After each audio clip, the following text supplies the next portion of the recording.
Yuk jadi bagian dari dakwah kami. Dukung operasional dakwah dan sosial kami, raih pahala amal jariah yang terus mengalir sampai hari kiamat. Assalamualaikum warahmatullahi wabarakatuh. Alhamdulillah, tidak henti-hentinya kita selalu memuji dan memuja Allah dengan penuh keyakinan dalam hati. Tentunya Allah subhanahu wa ta'ala itu maha mendengar, maha melihat, maha mengetahui. Dia tahu kalau kita memujinya, dan dia pun benar dengan janjinya bahwasanya siapapun yang memuji dan bersyukur kepadanya maka akan ditambah nikmat-nikmat.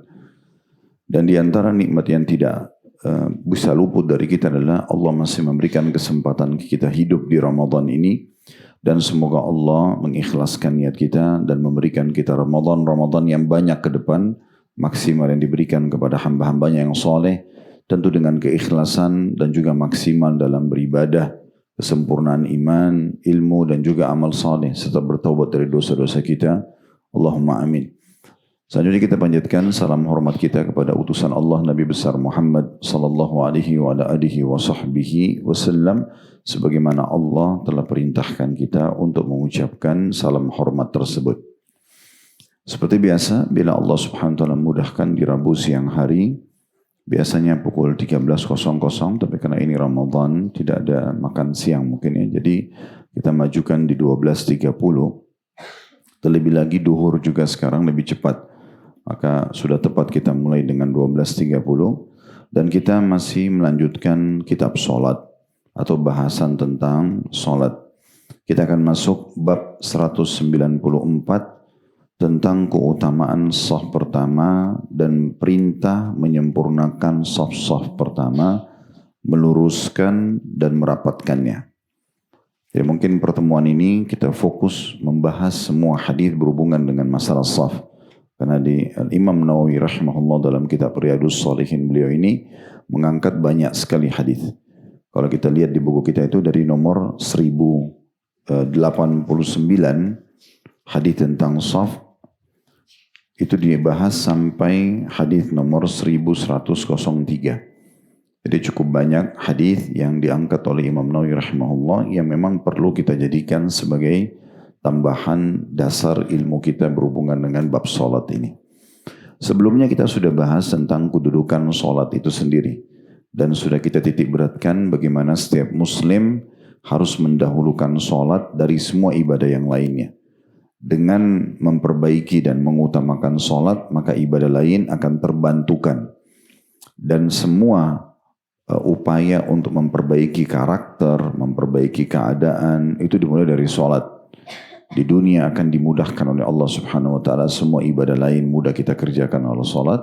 Di akhirat pun sudah kita jelaskan hadisnya, dia adalah amal yang paling pertama dihisab oleh Allah subhanahu wa ta'ala. Kalau dia baik, sempurna, dari mulai takbiratul ihram sampai salam, Bapak Ibu memberikan 3 hal yang sudah kami titik beratkan pada pertemuan yang lalu ya. Tepat waktunya, kayak tadi azan langsung sholat, kemudian tepat bacaannya dan tepat gerakannya, maka tentu kita akan gembira juga melihat hasilnya pada hari kiamat, karena akan maksimal angka dari balasannya di timbangan amal nanti. Maka ini perlu kita titik beratkan. Jadi jangan sholat asal-asalan saja. Yang penting saya sudah selesai sholat. Kebanyakan orang dia tidak peduli dengan kualitas sholatnya karena dia berpikir dia hanya sekedar store kewajiban. Dan seakan-akan Allah memerlukan sholatnya. Padahal sebenarnya bukan seperti itu. Kita yang butuh dengan sholat kita. Allah subhanahu wa ta'ala hanya akan menilai keikhlasan dan bagaimana kita mengikuti ajaran dan tuntunan yang diajarkan oleh Allah melalui Rasulnya Muhammad sallallahu alaihi wa alihi wa sahbihi wasallam.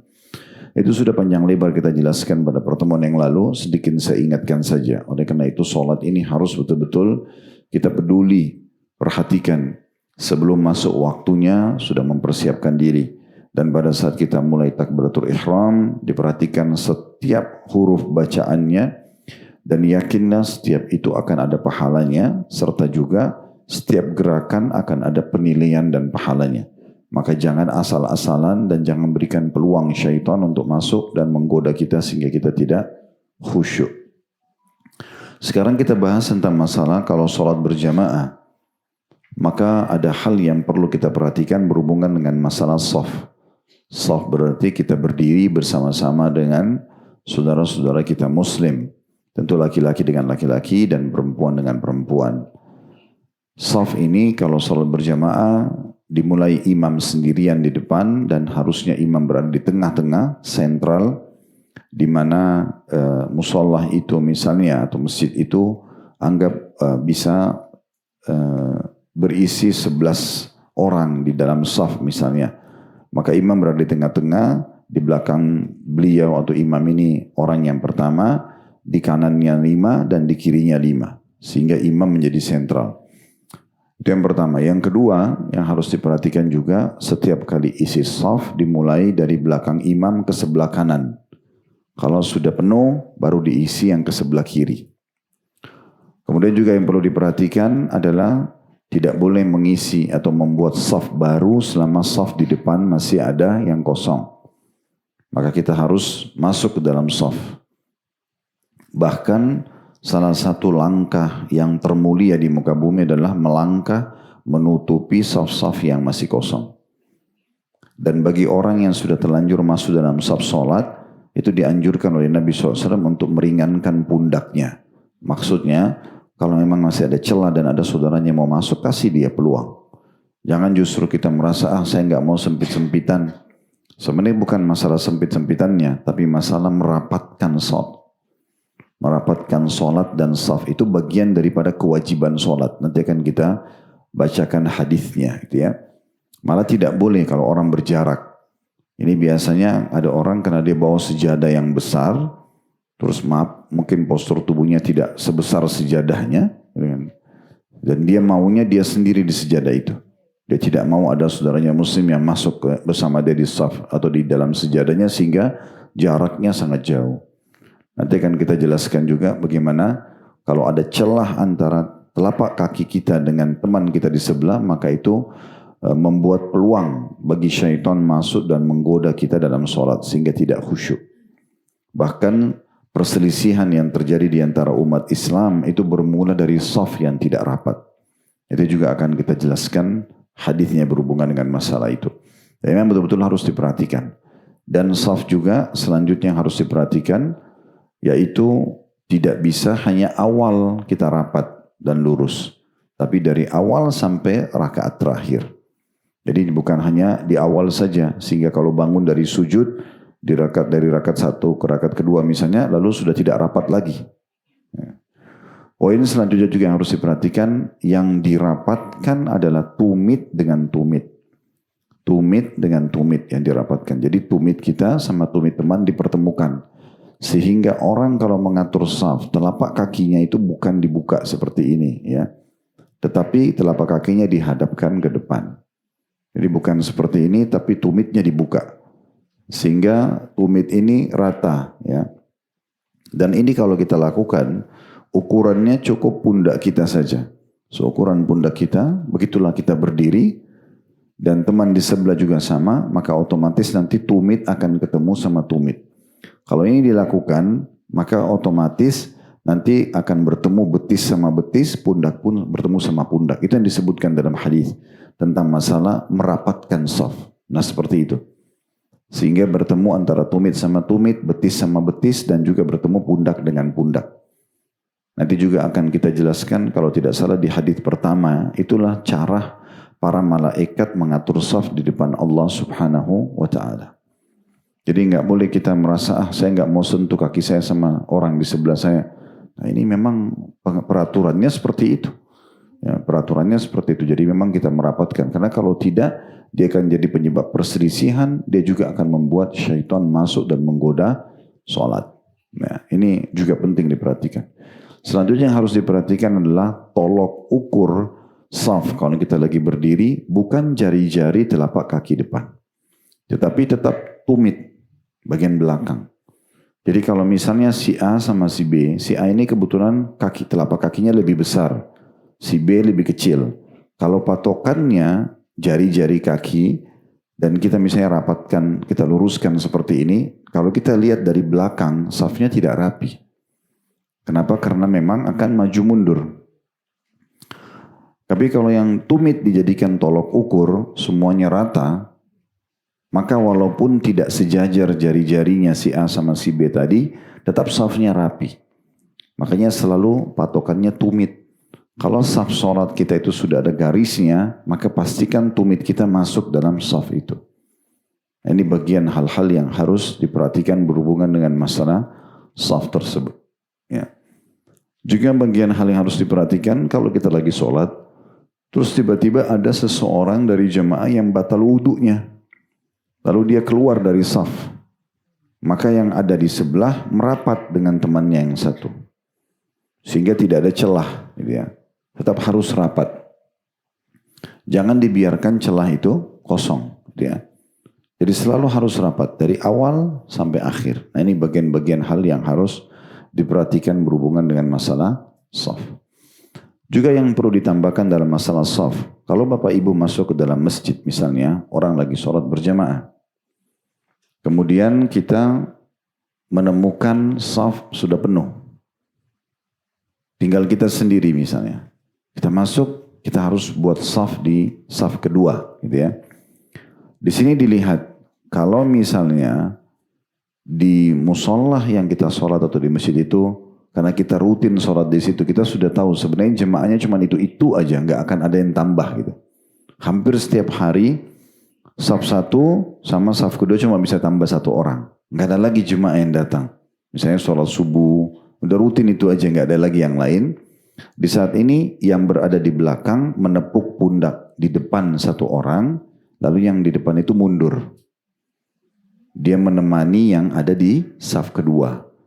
Tapi ingat ya, kalau memang sudah tidak ada kemungkinan jemaah datang. Tapi kalau misalnya masih ada kemungkinan jemaah datang, maka kita sholat saya takbir. Nanti kan akan ada orang yang datang untuk mengisi di sebelah kanan dan kiri kita. Ya, jadi ini kalau tidak ada. Ya seperti itu. Ini beberapa hal yang perlu kita garis bawahi dalam masalah shaf sebelum kita mulai. Ya. Dan ini sangat penting untuk diperhatikan ya. Masalah pengaturan shaf itu. Dan saya pernah sampaikan mungkin di awal-awal kelas kita berapa tahun yang lalu ya. Di sini bagaimana ada seorang insinyur dari Jerman itu masuk Islam karena shaf sholat. Dia kebetulan pulang dari proyeknya. Bukan pulang, tapi dia sedang meninggalkan proyeknya karena dia pusing. Ada 5 orang mandor yang itu pun sudah 5 orang masih kacau balau, masih belum bisa rapi menyelesaikan pekerjaan seperti yang dia harapkan gitu ya. Akhirnya dia keluar dari proyek tersebut, kebetulan hari Jumat, dan dia lihat di pinggir jalan umat Islam ada yang mengadakan sholat Jumat, dan dia sempat terjebak macet dekat situ. Dengan hikmah Allah SWT, lalu dia lihat umat Islam lagi sholat. Dan dia kagum melihat bagaimana satu orang imam mengucapkan satu instruksi, Allahu Akbar misalnya. Semuanya ikut. Tidak ada satupun yang melanggar. Begitu selesai ruku, Allahu Akbar, semuanya ikut. Gak ada yang melanggar, gak ada yang berani mendahului imam. Gitu kan. Sampai salam. Maka di situ dia pun tersentuh dan dia mengatakan ini nggak mungkin buatan manusia agama ini. Pasti ada sesuatu. Kok bisa serapi ini gitu? Apalagi umumnya kita tahu imam sama makmum tidak saling kenal. Jarang yang saling kenal. Ada yang kenal tapi jarang. Kok bisa dia sepatu itu? Maka dia mencari tahu tentang Islam sampai dia masuk Islam. Begitu juga terjadi di bulan Ramadan seperti ini. Beberapa tahun yang lalu seorang anak muda muslim mahasiswa di Amerika itu yang karena sab sholat membuat tetangganya dan teman kuliahnya beragama Katolik masuk Islam. Waktu dia lagi duduk melihat sholat isya dan tarawih si muslim ini di apartemennya, di TV tentunya kayak sekarang kita bisa lihat mungkin kalau kita menjelang sahur ya, jam 2, jam 1 malam biasanya itu mulai tarawih di sana jam 9 malam, setengah 9 malam itu ya, mulai isya. Intinya dia pas lagi duduk ingin menyaksikan sholat isya dan sholat tarawih itu, ada tetangganya dan teman kuliahnya orang Katolik bertamu ke rumah, ke unit dia, ke apartemen dia. Bel masuk, disambutlah, kemudian masuk dan akhirnya duduk sama-sama depan TV. Nah, si Nasrani ini juga melihat ke arah TV itu. Lalu dia bilang, itu masjid kalian ya? Kata si Muslim, iya.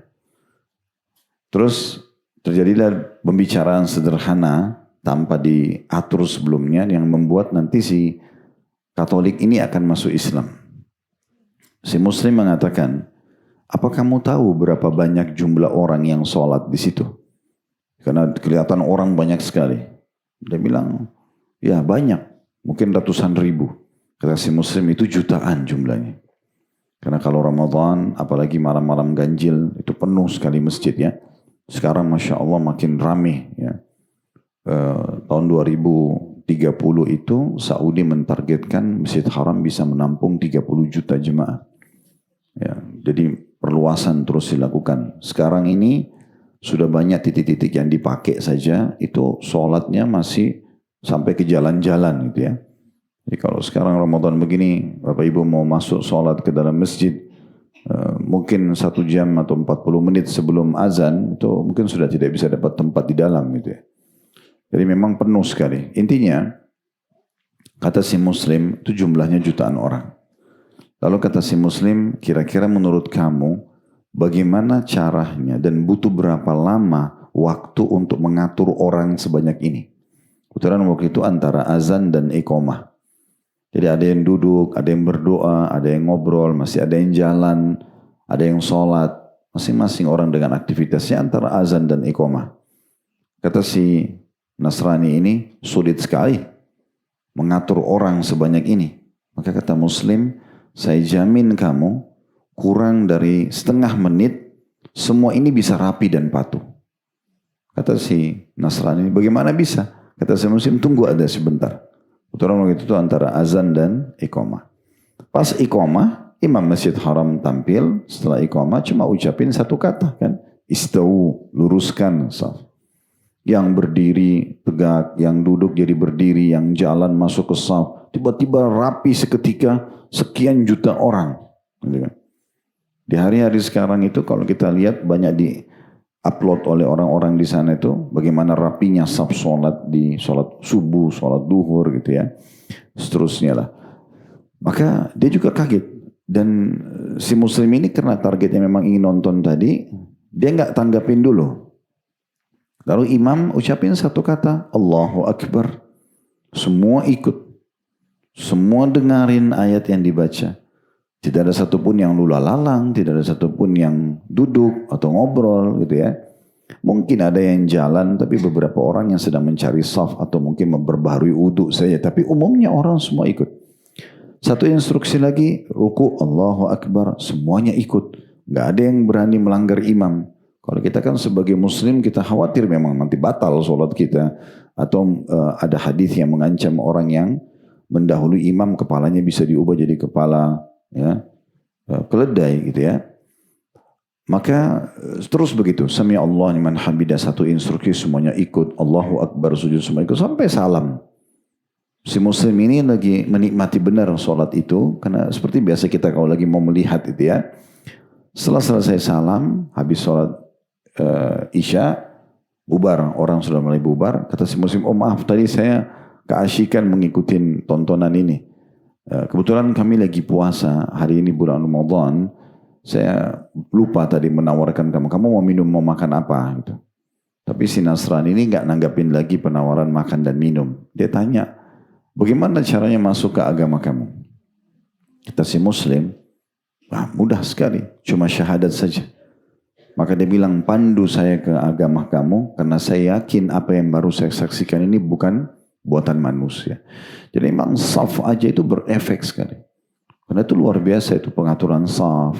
Kemudian sholat. Mungkin bagi kita orang muslim yang biasa kita kerjakan sehari-hari, kita anggap biasa. Padahal sebenarnya itu luar biasa gitu ya. Itu sedikit mukaddimah dalam bahasan kita masalah saf.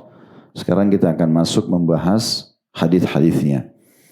Di halaman 705 ya, di bab nomor 194 kata Imam Nawawi rahimahullah, bab keutamaan saf pertama dan perintah menyempurnakan saf-saf pertama, meluruskan, dan merapatkannya.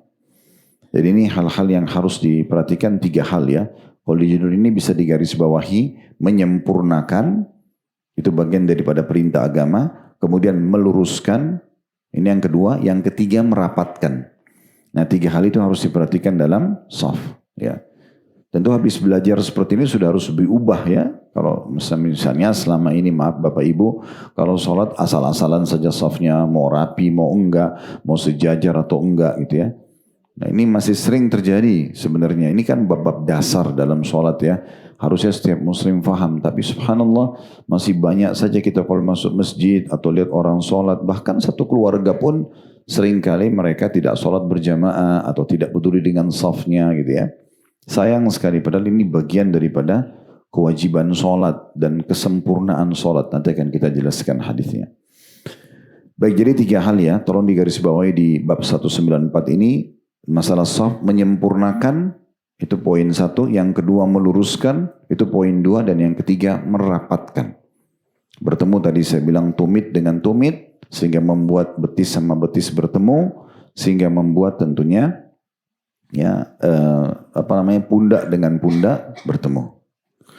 Baik, hadis pertama dalam bab kita ini nomor 1089 dari awal belajar berbunyi dari Jabir bin Samurah radhiyallahu anhu. Beliau berkata, kharaja alaina Rasulullah sallallahu alaihi wasallam faqal ala tasuffuna kama tasufful malaikatu 'inda rabbiha faqulna ya Rasulullah wa kaifa tasufful malaikatu 'inda rabbiha qala yutimmuna as-sufuf al-awwal wa yatarasuna fi as-saff. Rasulullah SAW keluar menemui kami, lalu kami pun maka beliau pun bersabda, tidakkah kalian bersaf sebagaimana para malaikat bersaf di sisi Rabb-nya? Maka kami pun bertanya, maksudnya para sahabat, wahai Rasulullah, bagaimanakah para malaikat bersaf di sisi Tuhan mereka? Kata Nabi SAW, mereka menyempurnakan saf-saf yang pertama dan merapatkan barisan. Diriwayatkan oleh Imam Muslim.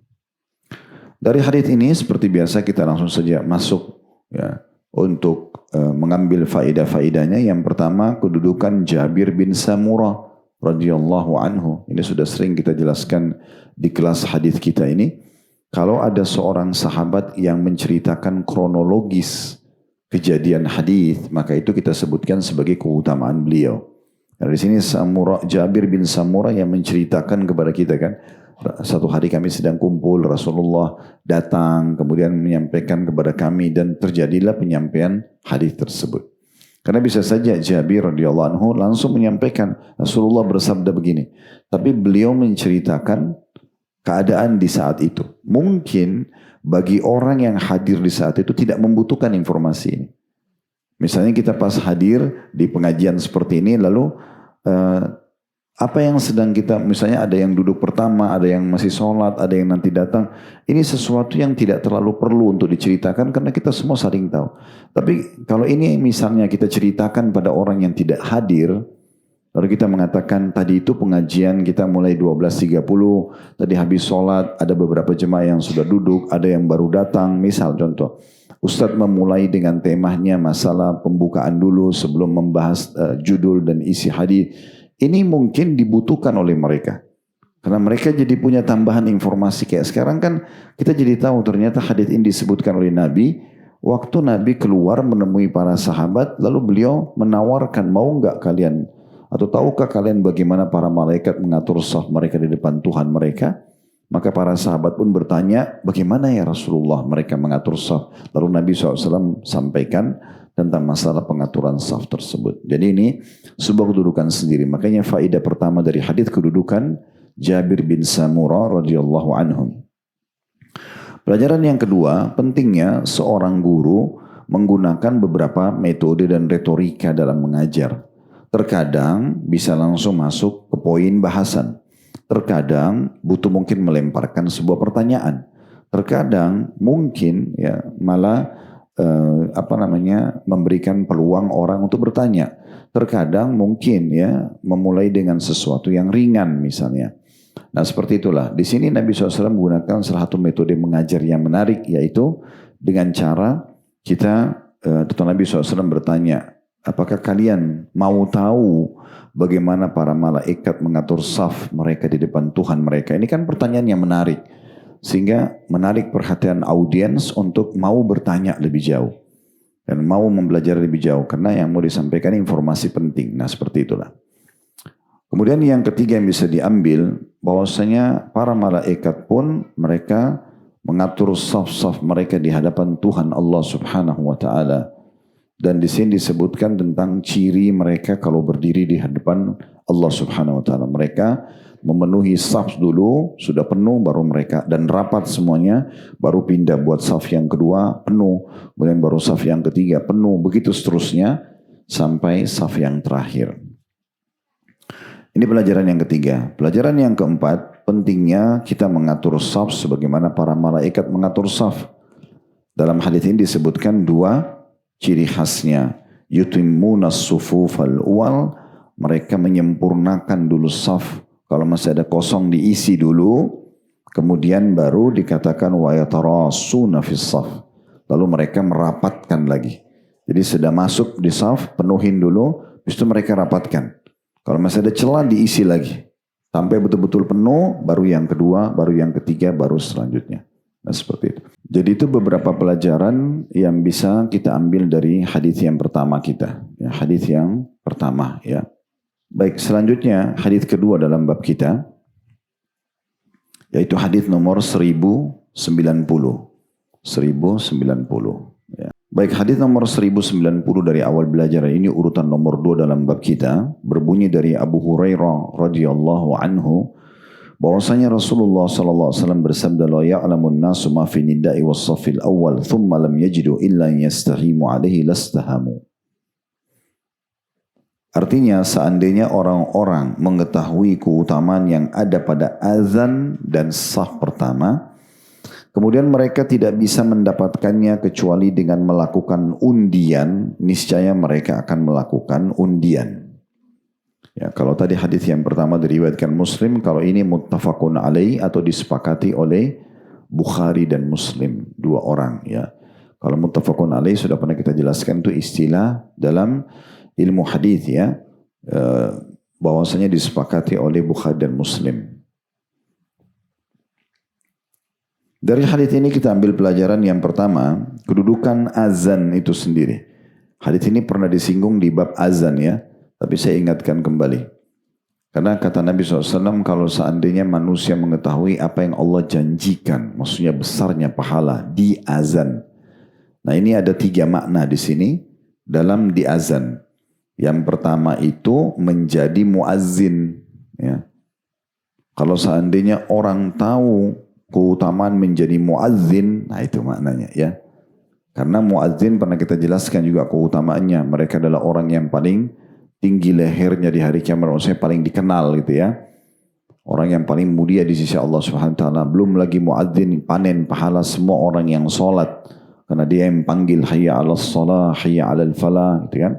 Karena dalam saf salat itu yang paling besar pahalanya muazzin. Karena dia yang panggil. Baru imam, baru kemudian orang-orang yang mengajak orang lain sholat dan berada di saf pertama, baru kemudian orang yang datang sholat umumnya. Ada level-level pahalanya. Kemudian yang kedua, makna daripada kalau seandainya manusia tahu apa yang Allah janjikan di azan, selain jadi muazzin, yaitu kedua, menjawab dan mengucapkan seperti apa yang diucapkan oleh muazzin. Yang sudah pernah kita jelaskan di bab azan itu, kata Nabi SAW, kalau kalian dengarkan muadzin mengumandangkan azan, maka ucapkan seperti yang diucapkan gitu kan. Allahu Akbar, kita juga bilang Allahu Akbar. Ini sudah pernah kita ingatkan Bapak Ibu sekalian ya. Jadi kalau lagi dengar azan di mobil, kemudian dengar radio, dengar azan, maka berhenti sebentar dari aktivitas, walaupun mobil tetap jalan. Jawab azan itu. Karena menjawabnya bagian daripada ibadah. Pahalanya besar sekali, hanya menjawab dan itu hitungannya sebentar. Ya. Dalam riwayat lain, ucapkan seperti yang diucapkan kecuali di hayya 'alas shalah dan hayya 'alal falah, ucapkan la haula wala quwata illa billah. Dan kata Nabi SAW, kemudian setelah itu bacalah salawat kepadaku, karena siapa yang membaca salawat kepadaku, maka Allah akan mengucapkan salam atau salawat kepadanya 10 kali. Lalu mintalah untukku al-wasilah, karena dia adalah sebuah tempat yang terbaik di surga. Tidak akan dimiliki kecuali satu orang saja dan aku berharap aku pemiliknya. siapa yang meminta wasilah untukku, dia akan mendapatkan syafaatku. Kan salah satu doa habis azan, ati Muhammadanil wasilata wal fadilah. Wasilah itu istana paling mewah di surga. Itu hanya untuk satu orang saja. Ini kalau kita bahasakan mungkin tanda kutip ini persaingan nabi-nabi. Kita nggak bisa masuk situ. Makanya Nabi minta kita umatnya, ayo minta untuk saya wasilah. Siapa yang minta wasilah untukku, maka dia akan dapat pertolonganku, akan masuk surga nanti. Gitu ya. Tapi saksi bahasan kita yang sedang kita titik beratkan adalah menjawab seperti apa yang diucapkan oleh muadzin. Gitu ya. Ini yang kedua. Yang ketiga adalah segera menjawab salat. Segera menjawab salat. Karena azan adalah komandan untuk salat. Berhentikan semua aktivitas lain. Nggak ada negosiasi apapun. Azan, salat, selesai. Apalagi kok cuma urusan-urusan kecil gitu ya. Hanya ngobrol sama teman. Bukan seorang dokter yang harus operasi orang. Kalau ditinggalkan bisa meninggal orang itu. Itu mungkin berbeda kasusnya gitu ya. Atau orang yang sedang menyelamatkan diri karena terjadi gempa bumi, banjir. Itu kasustik. Tapi kalau ibu dan bapak lagi santai di rumah, dengerin azan, nunda sholat. Kenapa? Uzurnya apa? Sementara mengerjakan di awal waktu lebih afdal daripada waktu yang kedua, daripada waktu yang ketiga, daripada waktu yang keempat. Beda pahalanya. Dan tidak bisa diulangi. Misalnya tadi duhur nih, ada orang dengar azan dia tunda. 20 menit, 15 menit ditunda. Sebenarnya dia bisa sholat di awal waktu. Begitu azan bisa sholat. Maka itu beda pahalanya dengan orang yang sholat di awal waktunya. Beda pahala orang yang dapat takbiratul ihram imam dengan orang yang tidak dapat takbiratul ihram. Dapatnya satu rakaat pas ruku misalnya. Beda dengan orang yang masbuk 1 rakaat. Beda dengan orang yang masbuk 2 rakaat. Dan seterusnya. Beda orang yang ketinggalan sholat jamaah awal. Walaupun nanti dia sholat jamaah yang kedua. Tapi beda pahalanya. Dan masalahnya tidak bisa diperbaikin. Gak bisa kita minta, ya Allah tolong kembalikan waktu. Saya ingin ikut di rakaat pertama. Gak bisa. Maka harus jeli ya. Ini nanti yang membedakan derajat kita di surga. Kalau dosa Bapak Ibu sekalian. Orang buat dosa 50 tahun, 30 tahun. Dia tobat nasuha. Misalnya 50 tahun buat dosa. Tahun 51 dia tobat nasuha, bersih dosanya. Sudah selesai. Dia bisa lepas dari hukuman, dia bisa memperbaiki keadaannya. Oke, tetapi amal soleh nggak bisa. Sekali luput misalnya, kita tadi subuh nggak sholat tepat waktu. Misalnya kita telat ketiduran, nggak bisa kita perbaiki. Dan akan beda pahala kita dengan orang yang sholat tepat waktu. Selesai. Makanya peluang ibadah ini harus jeli. Nggak bisa terulang. Ada kesempatan sedekah, ada kesempatan minta doa antara azan iqamah, ada kesempatan sholat di awal waktu. Jangan ditunda. Karena nggak bisa terulang. Sedekah saja kalau kita lihat orang miskin, jangan bilang nanti aja deh di depan. Belum tentu kita ketemu lagi orang di sana. Mungkin sedekah itu adalah amal terakhir kita. Mungkin berapa langkah ke depan kita meninggal dunia. Mungkin sholat itu yang akan kita kerjakan, sholat terakhir kita, dari mana kita tahu. Makanya Nabi SAW kadang-kadang sebelum takbiratul ihram jadi imam, beliau mengatakan, Sallu sholatal muwadda'ah. Sholatlah seperti sholat perpisahan. Anggap ini sholat terakhir. Ya, sehingga selalu kita maksimal. Nah seperti itu. Jadi harus hati-hati sekali. Ini faedah pertama dari, atau faedah kedua. Faedah pertama dari hadis tentang keutamaan azan. Ya, jadi ada 3 poin tadi ya. Apa tadi? Yang pertama, menjadi muadzin, ya, jangan lupa. Jadi kalau ibu dan bapak dikarunia anak laki-laki, ajarin azan. Bagus tuh jadi muadzin. Apalagi kalau diajar dilantunkan suaranya indah, bagus jadi muadzin. Sebutkan keutamaan-keutamaannya, gitu ya. Kalau ada beberapa ikhwah kita yang ikut di pengajian karena mereka dengar penjelasan dari kami, Masya Allah pada saat safar dengan saya biasanya mereka bilang, Ustaz, saya mau minta tolong di masjid ini bisa nggak saya azan? Ya, coba tanya pengurus masjid, mereka izinkan silakan. Maka mereka berlumba-lumba, Masya Allah semangat mengamalkan. Karena pernah kita jelaskan di kitab azan juga ya, kalau muadzin itu ya semua yang mendengarkan suaranya dari manusia, jin, batu, apa saja itu akan jadi saksi pada hari kiamat. Apalagi di masa sekarang ada mikrofon, ya, makin jauh suara bisa terdengar, itu bagus banget. Ibu dan bapak dapat pahala dari anak Anda. Ya kan? Kemudian yang kedua, tadi menjawab azan. Ingat ya, jadi harus betul-betul diperhatikan ini. Kalau ada azan didengar, jangan ditutup radionya. Jangan ditinggalkan begitu saja. Dengarin azan itu jawab. Dan yang ketiga, segera mengerjakan sholat. Ini faedah pertama dari hadis. Faedah kedua dari hadis adalah kedudukan saf pertama. Dan di sini tentunya lebih fokus kepada laki-laki. Karena laki-laki lebih ditekankan untuk sholat berjamaah di masjid dan ditekankan untuk hadir di saf pertama. Ya, tekankan selalu itu ya.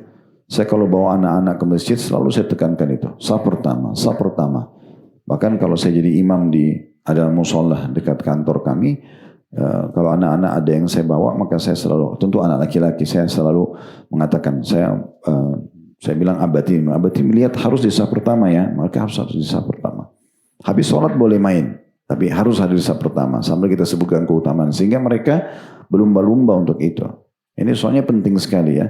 Jangan dianggap remeh, karena banyak orang tidak penting masalah saf pertama. Yang penting masuk sholat, udah selesai. Bahkan seringkali saf pertama itu kosong, sampai iqomah.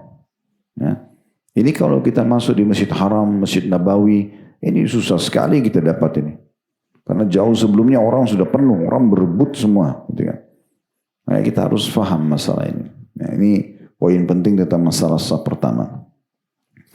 Kemudian pelajaran yang ketiga adalah besarnya balasan yang Allah janjikan pada azan dan saf pertama ini sampai digambarkan, dikiaskan gitu ya, dikasih gambaran. Kalau seandainya mereka tidak bisa dapat jadi muazzinnya, atau jawab azan tadi, atau segera mengerjakan sholat, atau hadir di saf pertama bagi laki-laki, tidak bisa mereka dapat kecuali mereka harus berundi, berlumba-lumba, maka mereka akan melakukannya. Nah ini saking besarnya gitu pahalanya ya.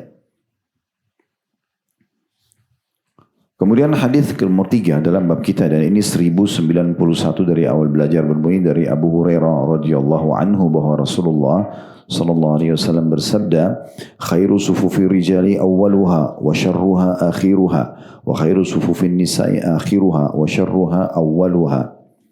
Sebaik-baik saf laki-laki adalah yang pertama dan seburuk-buruknya adalah yang terakhir. Sedangkan sebaik-baik saf wanita adalah yang terakhir dan seburuk-buruknya adalah yang pertama. Diriwayatkan oleh Imam Muslim. Nah, hadis yang ketiga ini memberikan jawaban kepada kita kalau ada yang bertanya bagaimana perbedaan saf antara laki-laki sama perempuan. Kalau laki-laki masuk masjid, saf pertama semua dipenuhin. Berlumba-lumba di situ. Selesai penuh, pindah saf kedua. Penuh lagi baru saf ketiga. Dimulai dari imam ke kanan. Sudah penuh baru ke kiri. Ya. Tapi kalau perempuan terbalik. Saf perempuan dimulai dari yang belakang.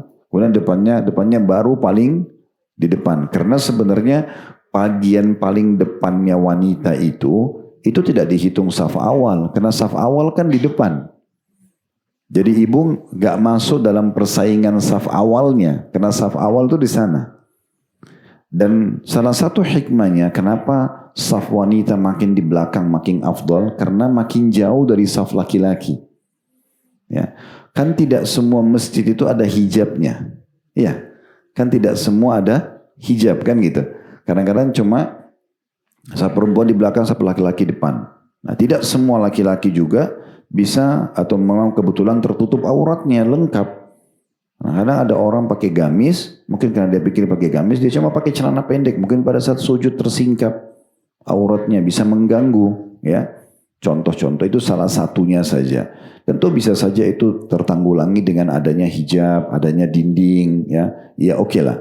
Tapi ini salah satunya. Kalau sampai salah satu hikmahnya kenapa perempuan lebih baik di belakang, agar dia tidak terlalu dekat dengan saf laki-laki itu. Nah itu diantara hikmahnya. Baik, dari hadis ini kita ambil pelajaran. Yang pertama, adanya anjuran dan penekanan agar laki-laki selalu mengejar saf-saf yang pertama. Berarti ini menandakan mereka harus datang awal waktu. Nah gitu ya. Lebih cepat datang waktu. Sebelum bab 194 ini, kita sempat menjelaskan di bab sebelumnya tentang keutamaan sholat berjamaah. Dan sudah kami titik beratkan, tolong Bapak Ibu sekalian, sholat ini dikhususkan. Azan misalnya jam 12 lewat 7 kalau kita sekarang. Jadi jam 12 kurang 10 itu sudah wudu, sudah siap-siap, azan itu sudah berdiri di saf. Nah gitu. Jadi nggak ketinggalan menjawab muazzin, nggak ketinggalan saf yang pertama, nggak ketinggalan doa antara azan iqamah, nggak ketinggalan sholat qobliyah, nggak ketinggalan takbiratul pertama imam. Coba 5 keutamaan hilang begitu saja kalau orang nanti azan baru mau wudu. Antri lagi. Akhirnya kehilangan doa mustajab antara azan iqamah, dia kehilangan saf pertama, dia kehilangan sholat qobliyah, kehilangan takbiratul ihram pertama imam. Ini rugi sekali. Itu cuma permasalahan bagaimana kita memanage saja. Makanya kita titik beratkan dan saya ulang-ulangi. Semoga Allah mudahkan saya pertama mengamalkan tentunya sebelum Bapak Ibu sekalian. Ini selalu kita harus buat perhatian khusus dalam masalah sholat. Ingat kalau kita perbaiki sholat, perhatikan. Coba seminggu aja.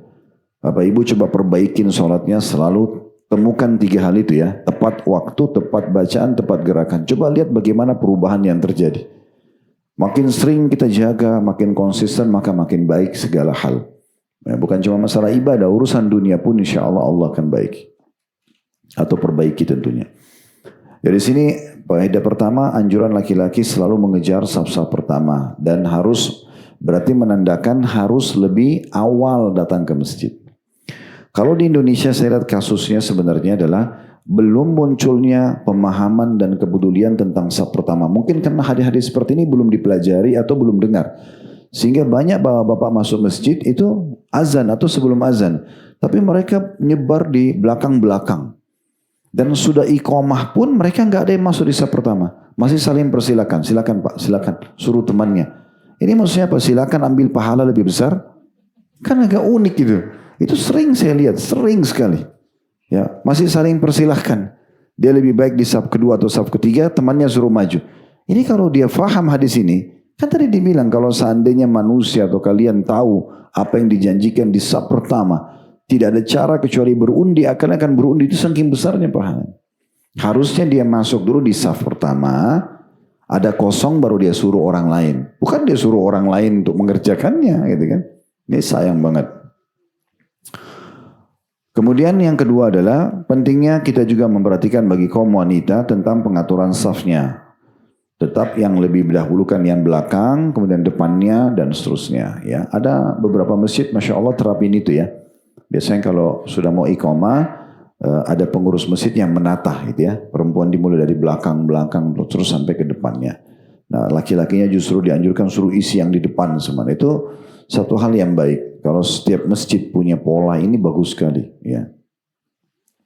Karena tidak semua jemaah itu faham, ya.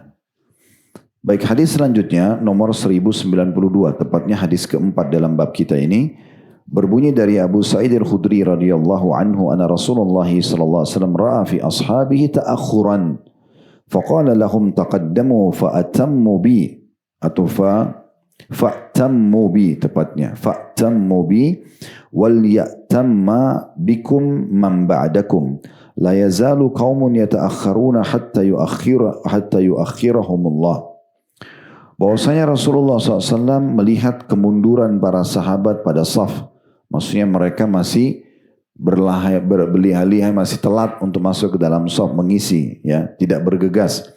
Maka beliau bersabda kepada mereka, majulah dan ikutilah aku. Ayo maju dekat imam. Dan hendaknya orang-orang setelah kalian mengikuti kalian. Dan satu kaum senantiasa mundur, maksudnya tidak segera masuk di saf mengisi yang kosong, sehingga Allah juga memundurkan mereka. Diriwayatkan oleh Imam Muslim. Hadis ini memberikan pelajaran pertama kedudukan Abu Sa'id al-Khudri radhiyallahu anhu, sebagaimana sudah dijelaskan tadi, karena beliau menceritakan kronologisnya. Kemudian yang kedua, yang bisa kita ambil pentingnya seorang imam peduli dengan saf makmumnya. Bahkan dalam sebuah riwayat disebutkan Nabi SAW itu tidak takbiratul ihram sampai saf makmumnya rapi semua. Jadi imam tidak usah tergesa-gesa langsung takbir. Nabi SAW sering ucapkan istawu wa'tadilu, luruskan, rapatkan. Nanti ada beberapa hadis yang kita lihat begitu tegasnya Nabi mengatur saf makmum baru beliau takbir. Karena nanti di hadis penutupan dalam bab kita ini. Ini pelajaran kedua tentang pentingnya imam mempedulikan saf jemaahnya, ya. Dan kalau ada yang masih di belakang dipanggil sama dia, ayo Pak, ayo maju Pak, gitu ya. Dipanggil supaya rapat. Karena masih ada sampai hari sekarang ini kaum muslimin bahkan sudah berumur pun, itu kita sayangkan, orang berumur tuh harusnya sudah faham tentang hal-hal dasar agama begini. Itu saf masih kosong di depan, dia berdiri sendiri di belakang. Dia nggak masuk di saf. Ini pelanggaran dalam sholat itu. Ya. Tidak boleh harusnya. Kemudian pelajaran yang ketiga, adanya anjuran agar memenuhi saf-saf, baru kemudian buat saf baru. Makanya Nabi SAW mengatakan, penuhi, ikutin aku mendekati imam, sudah penuh baru buat yang kedua, sudah penuh baru buat yang ketiga. Dan yang terakhir, yang keempat adalah adanya ancaman bagi orang-orang yang sengaja menunda-nunda untuk mengisi saf. Maka Allah pun akan memundurkan mereka. Di sini banyak maknanya. Bisa Allah SWT mundurkan kebutuhan-kebutuhan mereka. Allah Subhanahu wa ta'ala memundurkan rahmatnya dan segala macam hal. Ya. Tapi intinya ada ancaman bagi orang yang justru tidak mau. Kadang-kadang iqamah pun masih jalan santai, masih ya sudahlah nanti aja gitu ya. Kadang-kadang sudah takbiratul ihram masih ngobrol sama temannya. Itu sayang banget. Padahal malaikat sudah mulai mencatat pahala. Allahu Akbar imam itu sudah dicatat. Yang Allah Akbar bersama imam itu sudah dicatat. Beda dengan orang yang nanti waladhdallin baru takbir. Beda pahala. Dia kan kehilangan doa iftitah, kehilangan Al-Fatihah. Ya. Hadis kelima dalam bab kita, dan ini urutan 1093 dari awal belajar, berbunyi dari Abu Mas'ud radhiyallahu anhu, beliau berkata, karena Rasulullah sallallahu alaihi wasallam yamsahu manakibana fi shalah wa yaqul istawu wa la takhtalifu fatakhtalifa qulubukum liyaliyani minkum ulul ahlami wan nuha thumma alladhina yalunahum thumma alladhina yalunahum. Rasulullah SAW biasa mengusap pundak kami ketika akan sholat seraya bersabda, luruskan dan jangan berselisih sehingga hati kalian akan berselisih. Hendaknya yang dekat denganku dalam shaf adalah orang-orang yang dewasa dan berakal dari kalian, kemudian orang-orang setelah mereka, kemudian orang-orang setelah mereka. Diriwayatkan oleh Imam Muslim. Ada footnote di bawah di situ nomor 697 yang dimaksud dengan jangan berselisih sehingga hati kalian akan ikut berselisih, membengkokkan arah dan maksud hati kalian. Ketika itu terjadi, maka tersebarlah fitnah-fitnah dan perpecahan, serta melemahlah kekuatan Islam dan kaum muslimin. Di sini ada isyarat bahwa perbedaan lahir bisa menyebabkan perbedaan batin. Maka renungkanlah, ini kata Imam Nawawi. Bermula dari perselisihan, tidak mau dekat dengan saudaranya muslim, karena ini orang miskin, karena ini mungkin kakinya kotor, mungkin ini saya tidak kenal. Udah, itu berarti awal mula perselisihan ke dalam masalah hal yang lainnya. Nah, ini yang dimaksudkan tadi. Ini kita baru baca footnote, nanti kita akan jelaskan lebih jauh insyaAllah. Kemudian footnote selanjutnya di 698-nya, yang dimaksud dengan orang-orang yang paling dekat dengan aku dalam shaf. Nabi SAW jadi imam.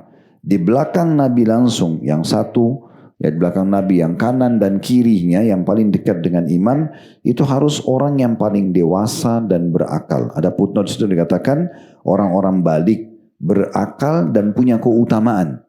Keutamaan maksudnya bacaan Qur'annya bagus, hafalannya banyak. Ya, makanya imam di belakangnya harus orang yang siap gantiin imam. Kalau imamnya meninggal, imamnya batal wudu, dia maju gantikan. Nah, ini kan berarti dia harus siap. Makanya nggak boleh anak kecil di situ.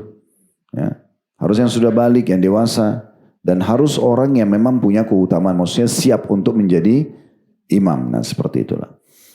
Baik, dari hadis ini kita ambil pelajaran yang pertama, kedudukan Abu Mas'ud radhiyallahu anhu, karena beliau menceritakan kronologis daripada hadis ini, ya, bahwasanya Nabi SAW seringkali kalau sebelum salat mengusap pundak-pundak kami, maksudnya menyentuh sambil mengatakan ayo luruskan pundak-pundak para sahabat yang jadi makmum gitu ya.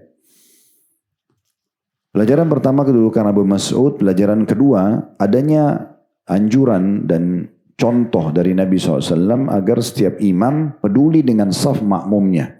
Bahkan memukul atau menyentuh pundak-pundak mereka. Ayo luruskan gitu ya. Mengingatkan mereka. Bisa dengan lisan, bisa dengan menyentuh pundak makmum. Nah biasanya sih ini dibutuhkan di saf-saf awal aja.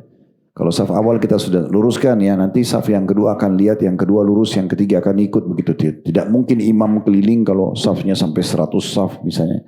Ya. Tapi yang bagian depan yang dimaksudkan di sini. Ini pelajaran yang kedua. Pelajaran yang ketiga juga dianjurkan imam mengucapkan ini. Istawu wala takhtalifu fatakhtalifa qulubukum. Luruskan dan jangan berselisih. Maka hati-hati kalian akan berselisih. Ini diantara yang dianjurkan ya. Dan makna daripada istawu itu adalah disebutkan luruskan. Tadi sudah kita jelaskan di awal, lurus itu adalah tolak ukurnya adalah tumit kaki belakang ya. Masuk dalam shaf dan dirapatkan, dipertemukan tumit sama tumit. Itu pelajaran yang ketiga. Imam mengucapkan istawu wala takhtalifu fatakhtalifa qulubukum. Pelajaran yang keempat yang bisa diambil, pentingnya yang berada di belakang imam langsung dan terdekat dengan imam adalah orang-orang yang sudah balik, berakal, paling dewasa, dan juga punya keutamaan dalam Al-Quran, dalam Islam. Bacaannya bagus, hafalannya banyak, siap jadi imam. Ya. Jadi kalau imam pun salah baca, dia yang luruskan, nah gitu ya. Makanya nggak boleh sembarangan tuh kalau di masjid, menyelonong-nyelonong masuk langsung di belakang imam. Ya harus berikan kesempatan, di situ memang siapa orang yang paling pantas masuk. Tapi sebelah kanan, kalau belakang imam satu orang, kiri kanan mungkin 3 orang lah ya. Itu sudah ada orang-orang yang atau 1 orang minimal, sebelahnya nggak masalah. Kanan dan kiri diisi sama umumnya kaum muslimin. Ini pelajaran yang keempat. Pelajaran yang kelima, ya, perlunya pengaturan saf sesuai dengan urutan. Ya. Artinya sudah penuh saf pertama, kemudian baru saf yang kedua, sudah penuh benar-benar, sudah nggak ada lagi tempat, baru saf yang ketiga, seterusnya begitu. Baik, hadis selanjutnya nomor 1094. Ini hadis yang ke-6 ya, yang kita pelajari pada siang ini. Berbunyi dari Anas radhiyallahu anhu, beliau berkata Rasulullah SAW bersabda, "Sawwu sufufakum fa inna taswiyatis saffi min tamamis shalah." Luruskan saf kalian, karena meluruskan saf termasuk kesempurnaan solat. Hadis riwayat Bukhari Muslim. Dan dalam riwayat Bukhari, fa inna taswiyatas sufufi min iqamatis solat. Karena meluruskan saf termasuk menegakkan solat. Dua buah riwayat ini memberikan pelajaran kepada kita. Yang pertama tentunya adanya anjuran agar imam mengucapkan ini juga. Ya, sawwu sufufakum. Luruskan saf kalian. Luruskan saf kalian. Kalau perlu diulang-ulangi. Ya. Saya kadang-kadang kalau mengimami saya bahkan ulangin. Saya mengatakan misalnya sawwu sufufakum atau istau. Saya terjemahkan lagi. Luruskan safnya. Masing-masing bertanggung jawab dengan safnya. Tumit bertemu dengan tumit. Kita ingatkan. Jadi nggak boleh imam itu tidak faham tentang fikih ini ya. Langsung saja main takbiratul ihram. Dia tidak mau tahu safnya jemaahnya rapi atau tidak. Nah ini makanya diucapkan ini. Dianjurkan imam ucapin. Dan pengucapannya ini ada tambahannya. Sawwu sufuwakum fa inna tasfiyatus saffi min tamamis shalah. Karena meluruskan saf itu termasuk kesempurnaan solat. Apa maknanya? Kalau saf kalian tidak rapi, tidak lurus, berarti tidak sempurna loh pahalanya. Nah, ya, akan ada yang kurang di situ. Kalau dalam riwayat yang lain yang keduanya, fa inna taswiyatus sufufi min iqamatis shalah. Ini lebih tegas lagi. Karena merapitkan dan merapatkan shaf bagian daripada menegakkan solat. Maksudnya kewajiban solat itu. Ini berarti hukumnya bukan pilihan tapi wajib. Nah, ini bukan pilihan tapi wajib. Jadi imam bisa memilih ucapan-ucapan ini ya. Kalau tadi riwayat nomor 1093, istawu wa la takhtalifu fatakhtalifa qulubakum. Luruskan dan jangan berselisih karena itu akan membuat hati kalian berselisih. Riwayat nomor 1094, sawu sufufakum, luruskan saf kalian, fa inna tasfiyatis saffi min tamamis salah. Karena meluruskan saf bagian daripada kesempurnaan salat. Riwayat Bukhari di bawahnya, fa inna taswiyatas sufufi min iqamatis salah. Karena meluruskan saf adalah bagian daripada mendirikan salat itu sendiri atau kewajiban dalam salat itu sendiri. Baik, selanjutnya hadits nomor 1095. Dari Anas radhiyallahu anhu, ini hadits berarti yang ke-6, yang ke-7 ya. Yang ke-7 yang kita pelajari, nomor 1095 dari awal belajar berbunyi dari Anas radhiyallahu anhu, beliau berkata, "Uqimatis salatu fa aqbala alaina Rasulullah sallallahu alaihi wasallam biwajhi faqala aqimu sufufakum wa tarasu fa inni arakum min wara'i dhahri."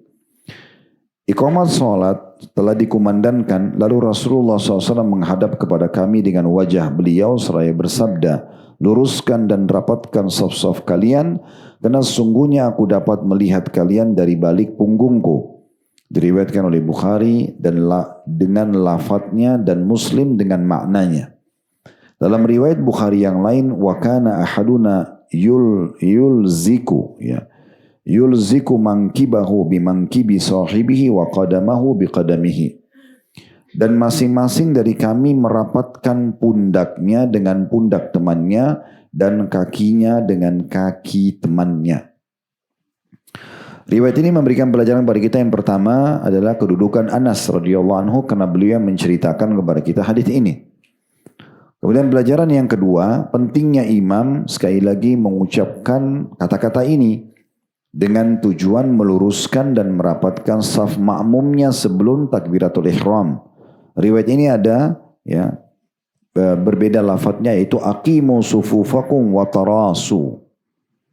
Luruskan saf kalian dan rapatkan saf-saf kalian. Ada tambahan wa tarasu. Kalau tadi kan riwayat sebelumnya itu istau, sawu, itu semua artinya luruskan saja. Belum ada penjelasan masalah merapatkan. Tapi riwayat ini ada watarasu dan rapatkan. Tempelkan kaki dengan kaki. Ya, makanya di riwayat Bukhari yang di bawah tadi disebutkan bahwasanya para sahabat mengatakan kami di masa Nabi SAW itu kalau sudah masuk dalam shaf kami pertemukan pundak sama pundak dan kaki sama kaki. Jadi riwayat ini memberikan kedudukan Anas yang pertama radhiyallahu anhu, yang kedua pentingnya imam mengucapkan dan mengingatkan makmumnya agar meluruskan shaf dengan berbagai pilihan lafaz ini. Di antaranya hadis ini aqimu sufufakum wa tarasu. Ya. Pelajaran yang ketiga bahwasanya Nabi SAW diberikan mukjizat oleh Allah Subhanahu Wa Taala. Beliau lagi sholat bisa lihat orang di belakang. Tidak semua orang bisa. Ini untuk Nabi Muhammad SAW saja. Jadi makanya beliau kalaupun lagi sholat, beliau bisa lihat kalau ada sahabatnya yang miring-miring safnya, atau yang keluar dari saf, atau ada saf yang kosong sekali dengar, Nabi bisa lihat. Makanya habis sholat Nabi tegur nanti. Ya. Nabi ingatkan, saya bisa lihat kalian ya dari belakang punggung saya. Ini mukjizat khusus untuk Nabi saja. Tidak semua imam bisa begitu. Ya. Hadis ke-8 dan ini urutan 1096 dari awal belajar berbunyi dari An-Nu'man bin Bashir radhiyallahu anhuma. Nu'man sahabat, Bashir sahabat, maka kita bilang radhiyallahu anhuma. Beliau berkata, saya mendengar Rasulullah SAW bersabda, la tusawwunna sufufakum aw la yukhalifanna Allah baina wujuhikum. Kalian harus meluruskan saf kalian atau Allah akan menjadikan perselisihan di antara wajah-wajah kalian. Hadis ini diriwayatkan oleh Bukhari dan juga Muslim. Dalam riwayat Muslim disebutkan anna Rasulullah SAW kana yusawwi sufufana hatta ka'annama yusawwi bihal kidaha hatta ra'a anna qad aqalna anhu thumma kharaja yawman faqama hatta kada yukabbir fara'a rajulan badiyan sadruhu minas saf. Faqala ibadallah la tusawwunna sufufakum aw la yukhalifanna Allahu baina wujuhikum. Bahwasanya Rasulullah SAW biasa merapikan saf-saf kami hingga seolah-olah beliau sedang meluruskan anak-anak panah sampai beliau yakin bahwa kami memahaminya. Kemudian suatu hari beliau keluar lalu berdiri. Tak kala beliau akan bertakbir, tiba-tiba beliau melihat seseorang yang dadanya agak maju dari barisan. Maka beliau bersabda, wahai hamba-hamba Allah, luruskan saf-saf kalian atau Allah akan membuat perselisihan di antara wajah-wajah kalian. Riwayat ini langsung saja kita ambil faedahnya. Yang pertama, yaitu adanya anjuran agar imam mengucapkan juga ini. Ya. La tusawwunna sufufakum. Ini juga bisa diucapkan. Kalian harus meluruskan saf kalian. Maksudnya bukan pilihan. Ya, kalian semaunya sendiri. Silakan yang mau lurusin, silakan yang enggak mau enggak apa-apa, enggak begitu. Harus kalian luruskan dan itu wajib imam sampaikan sebelum dia takbiratul ihram. Kemudian yang kedua, pelajaran yang bisa diambil bahwasanya siapapun yang tidak mau mengatur safnya, tidak mau bertemu kakinya sama saudaranya muslim dalam saf, pundaknya bertemu dengan pundak, ini sebab perselisihan ya, antara dia dengan saudara muslim yang lain. Artinya kalau kita mau memulai perselisihan umat Islam hilang di antara mereka, itu atur saf. Nah gitu. Mulai dari saf solat. Pelajaran yang ketiga, bahwasanya pentingnya seorang imam juga peduli dengan saf makmumnya. Di sini dikatakan Nabi SAW merapikan saf-saf seseorang di antara kami seperti atau seolah-olah beliau sedang meluruskan anak panah. Ini mungkin yang biasa memanah tahu ini ya. Kita kalau tidak nata benar-benar anak panah itu pasti meleset. Bagaimana supaya tetap tepat sasaran, kan kita harus teliti banget. Harus benar titiknya, ya harus benar tarikannya. Baru kemudian kita lepaskan tepat sasaran juga ya. Dalam kondisi kita konsentrasi. Nah baru Nabi SAW mengatur saf itu sampai seperti itu. Seperti mengatur anak panah yang mau dilepaskan dari busurnya. Nah ini menandakan bahwasanya pentingnya seorang imam peduli sekali dengan saf makmumnya. Ya. Dan di sini dikatakan sampai beliau yakin bahwa kami memahaminya. Nabi ulangi terus sampai sahabat ikut. Sampai betul-betul dikerjakan gitu ya. Kemudian pelajaran yang keempat yang bisa diambil, bahwasanya bolehnya seorang imam menegur kembali makmumnya. Ya, kalau misalnya dia sudah bilang luruskan, rapatkan, orang sudah mulai rapi-rapi nih. Walaupun dia sudah mau takbir, dia masih punya kesempatan untuk balik, dia lihat lagi. Kalau ada orang yang tidak mau ikut, ditegur sama dia. Bapak yang di ujung sana tolong rapikan. Itu yang Nabi SAW melakukan dalam hadis ini. Ternyata ada satu Arab Badui datang, dia lebih maju, dadanya lebih maju dari sahabat yang lain. Ya, maka Nabi langsung ingatkan. Nabi mengatakan kalian harus meluruskan saf kalian. Kalau tidak, Allah akan buat perselisihan di wajah-wajah kalian. Maksudnya kalian akan berselisih, tidak akan ketemu dalam konsep apapun. Karena saf kalian sendiri kalian tidak rapikan. Kemudian selanjutnya hadits nomor 1097. Ya. Berarti hadis ke-9 ya. Dari Al-Bara' ibn Azib radhiyallahu anhu beliau berkata, karena Rasulullah SAW yatakhallalu as-saffa min nahiyatin ila nahiyah, yamsahu sudurana wa manakibana, wa yaqul la takhtalifu fatakhtalifa qulubukum, wa kana yaqul inna Allah wa malaikatahu yusalluna ala sufufil awwal.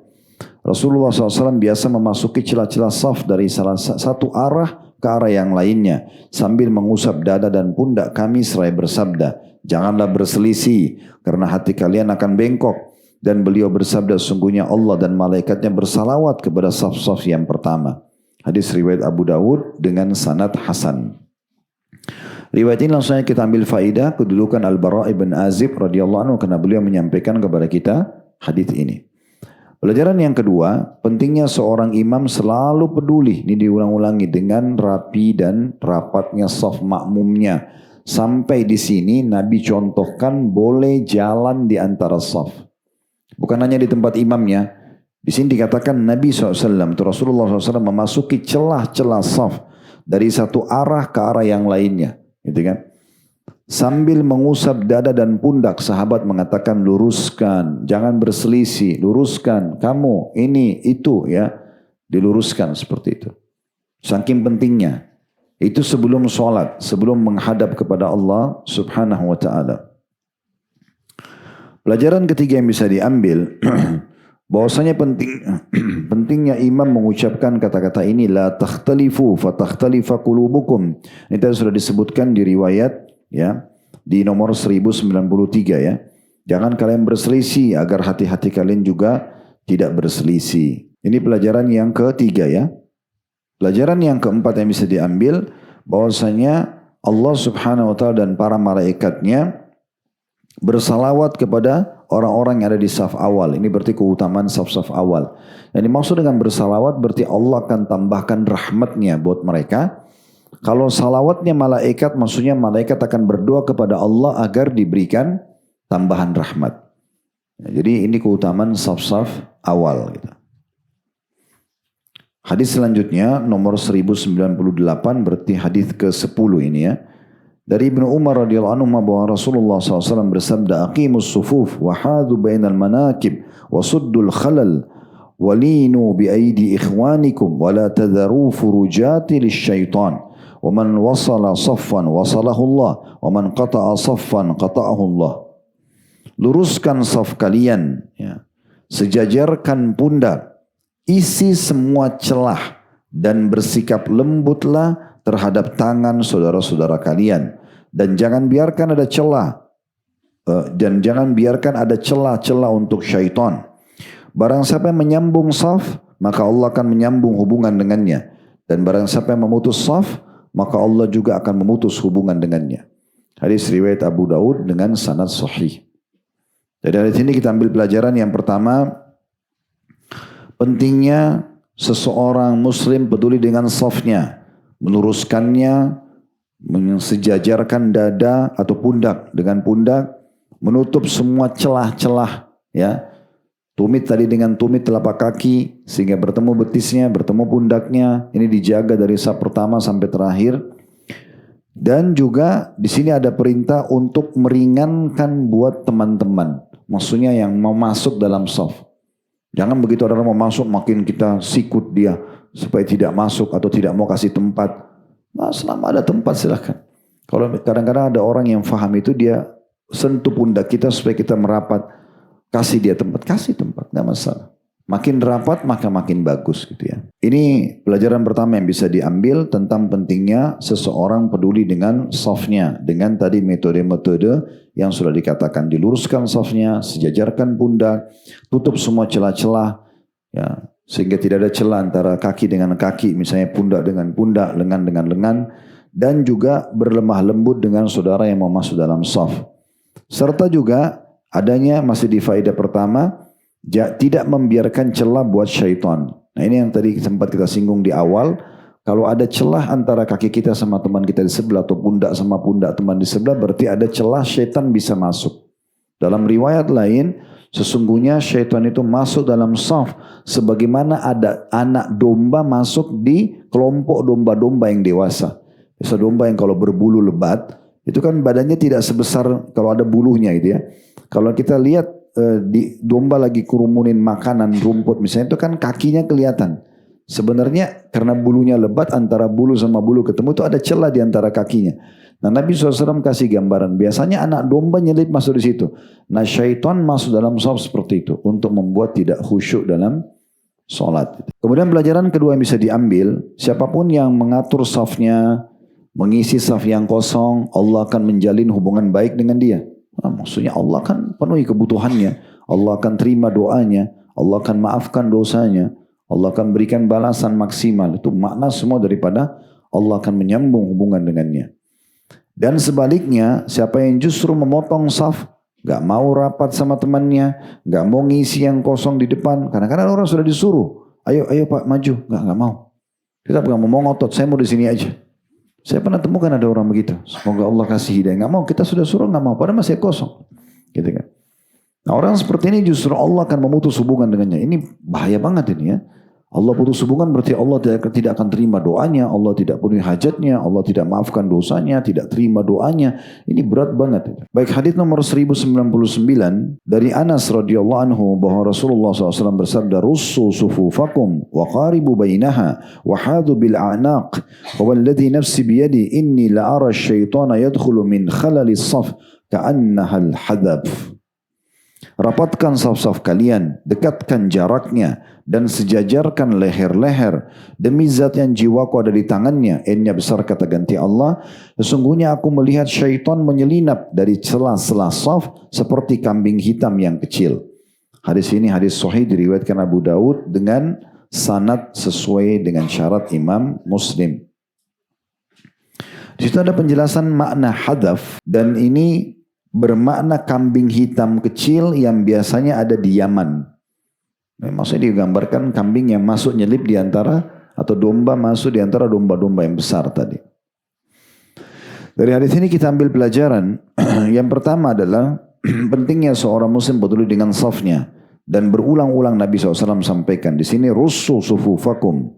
Rus ini bisa bermakna rapatkan, luruskan. Ya. Sebenarnya lebih bermakna dirapatkan memang. Itu terjemahnya. Yang harus betul-betul ketemu kaki sama kaki, pundak sama pundak. Dekatkan jaraknya, jangan ada celah. Sejajarkan leher-leher. Bukan berarti harus, kalau yang lebih tinggi, yang lebih pendek, bukan berarti harus sejajar semua. Maka yang tinggi dia bungkukin badannya, bukan.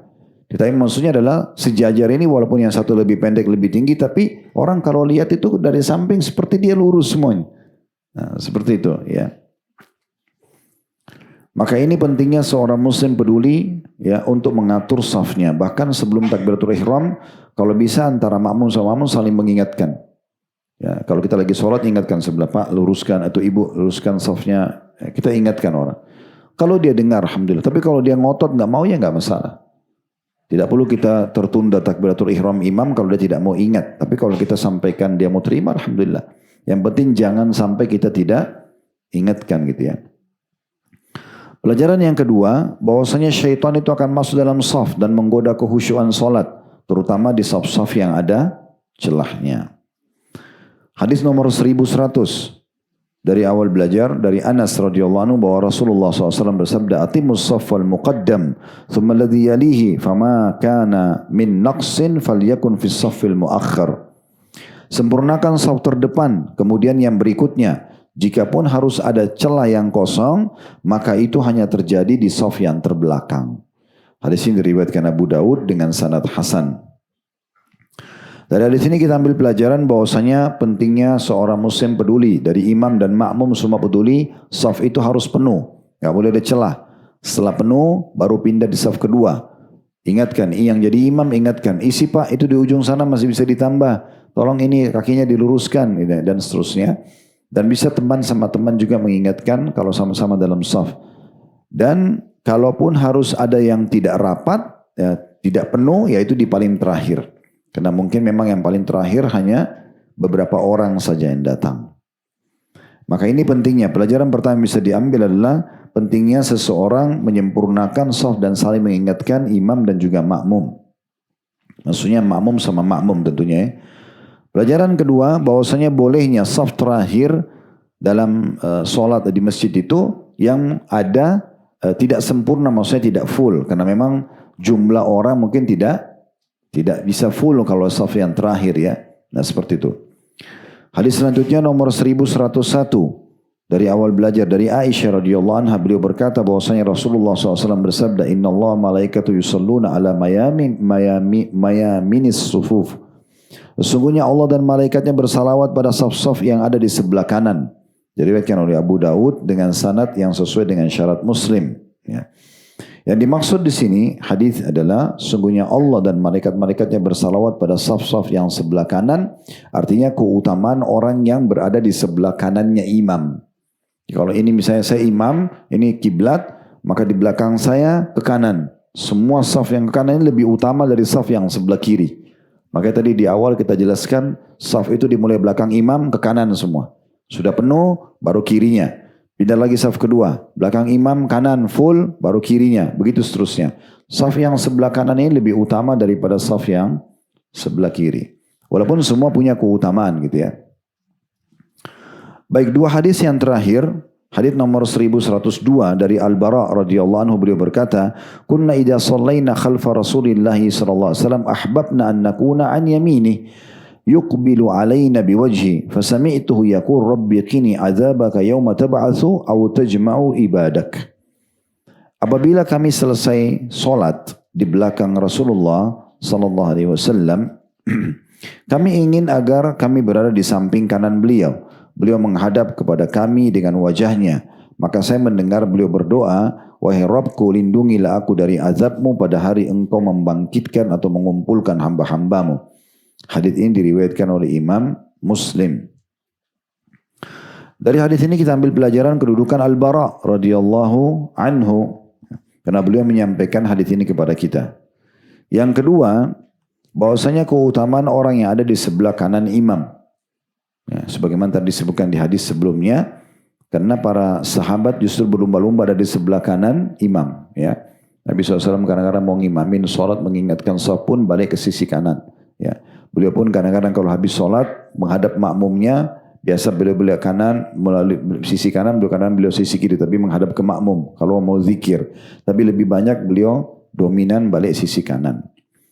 Pelajaran yang ketiga, sunnahnya mengucapkan doa ini, Rabbi qini azabaka yawma tab'atsu aw tajma'u ibadak. Ya Allah, lindungilah aku dari azabmu pada hari engkau membangkitkan atau mengumpulkan hamba-hambamu. Ini termasuk doa yang dianjurkan dibaca itu ya. Baik, terakhir hadis kita di bab nomor 194 ini nomor 1102. Maaf, 03. Dari Abu Hurairah radhiyallahu anhu bahwa beliau berkata, Rasulullah SAW bersabda, ya, wasitul imama wasuddul khalal. Jadikan imam itu di tengah dan isilah celah-celah saf. Diriwayatkan oleh Abu Daud. Nah, ini tadi yang kita jelaskan, imam ada di tengah-tengah. Makanya kalau kita lihat mihrab masjid itu, tempat imam pasti di sentral, di tengah-tengah. Tentu ini umumnya muslimin sudah tahu, makanya ditaruh di sentral. Ya. Jadi kalau mau jadi imam di sentral. Maka ini yang dimaksudkan. Dari hadis ini kita ambil pelajaran pertama, adanya anjuran agar meletakkan imam di tengah-tengah saf. Dan dia yang jadi tolok ukur, kemudian di belakangnya tadi makmum ke sisi kanan, baru kiri diisi. Begitu seterusnya. Pelajaran yang kedua adalah pentingnya setiap muslim peduli dengan menutup celah-celah saf sebagaimana sudah kita jelaskan tadi sebelumnya. Allahu a'lam. Kedepannya insyaAllah kita akan masuk bab-bab banyak membahas tentang sholat-sholat sunnah rawatib. Sunnah-sunnah yang dikerjakan sebelum dan sesudah sholat wajib ya. Nanti akan kita jelaskan cukup banyak babnya itu dari 195, 196, 197 terus ya. Ini berbicara tentang masalah sholat-sholat sunnah ya. Itu kalau tidak salah sampai di bab nomor 209. Jadi nanti dari bab 195 sampai 209 itu bicara tentang sholat-sholat sunnah. Nanti akan kita bahas itu tentunya insya Allah pada kesempatan yang akan datang. Dan setelahnya di 210 itu khusus membahas masalah Jumat. Masalah Jumat, Allahu a'lam. Semoga Allah mudahkan kita untuk mengamalkan ilmu yang kita sudah dapatkan. Dan juga Allah memudahkan kita mengisi hari-hari kita di Ramadan ini dengan maksimal beribadah kepadanya. Dan diberikan pahala yang sempurna. Dan semoga kita termasuk hamba-hambanya yang paling banyak mendapatkan peluang-peluang pahala, rahmat, pengampunan bulan Ramadan ini. Dan diberikan Ramadan-Ramadan yang banyak ke depannya. Kalau ada benar dari Allah maka silakan diambil dan diamalkan. Kalau ada dari saya mohon dimaafkan. Subhanakallahumma bihamdika asyhadu an la ilaha illa anta astaghfiruka wa atubu ilaik. Wassalamualaikum warahmatullahi wabarakatuh.